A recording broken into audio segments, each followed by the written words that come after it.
Hier, j'ai été au spa pour relaxer et une personne qui, dans une zone où tu es supposé chuchoter, parlait très fort, qui venait de Colombie-Britannique, parlait uniquement en anglais, se déplace, me fonce dedans et dit sorry. Et pas longtemps après, une personne qui ne marchait pas à droite sur le chemin, et donc ça a créé une confusion. Quand je la laisse passer, me dit thank you.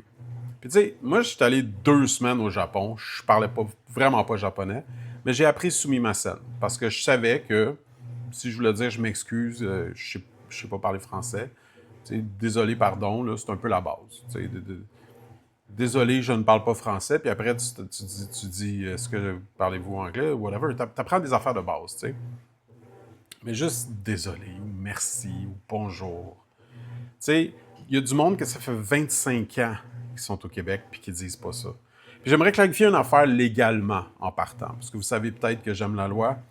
Mais la raison pour laquelle j'aime la loi, c'est que ultimement, c'est un argument. Tu sais, c'est de dire, regarde, tu peux ne pas être d'accord, tu peux faire campagne, mais c'est comme ça. Et donc, comment c'est? Ben, en fait, c'est assez simple. Le Canada, c'est une fédération. Et les fédérations ont des compétences provinciales, des juridictions provinciales. Et donc, le Québec, qui est une province du Canada, hein, les gens qui sont contre la souveraineté disent constamment on n'a pas besoin de la souveraineté, on est déjà dans une fédération décentralisée.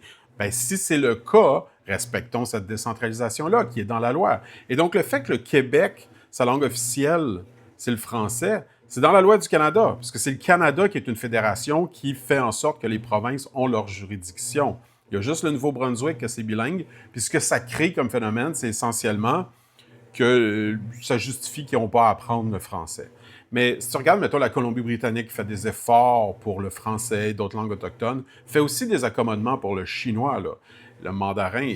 Donc, le français, oui, tu peux retrouver un peu de service partout dans le Canada, mais il y a juste au Québec que c'est la langue officielle et il y a juste au Nouveau-Brunswick que c'est bilingue.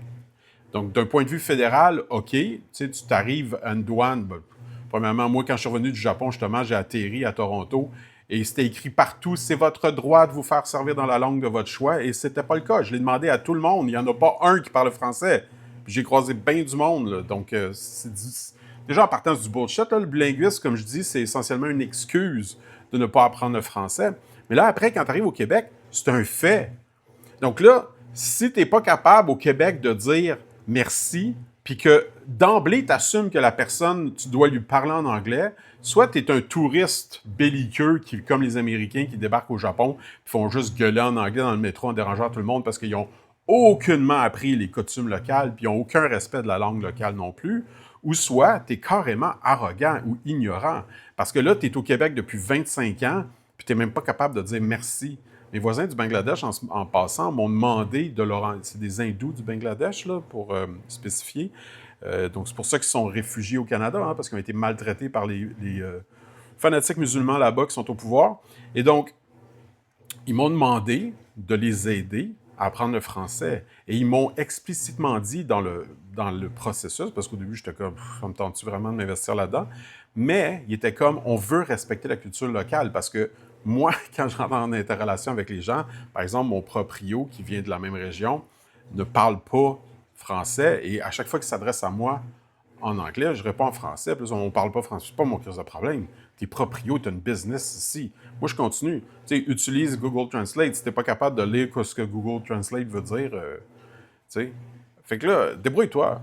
Mais ultimement, on s'est ramassé devant le juge, puis j'ai gagné, parce que je les ai poursuivis au nom du travail, parce que, pas au nom du travail, au tribunal administratif du logement, le TAL, parce que, essentiellement, il n'était jamais capable de me répondre en français. Et donc, il m'envoyait des documents genre de renouvellement de bail en anglais. Je dis, c'est illégal. J'ai gagné, évidemment. Fait que là, après, ils se sont mis à utiliser un huissier, ils ont engagé quelqu'un qui travaille pour eux maintenant, qui est bilingue, etc. Et pas le choix, parce que c'est ça la loi. Fait que pourquoi moi, je parlerais en anglais à toi quand c'est mon droit en tant que locataire? Mais aussi, pourquoi toi, quand tu me croises dans la rue puis on s'accroche, tu dis pas désolé, pardon, tu dis sorry?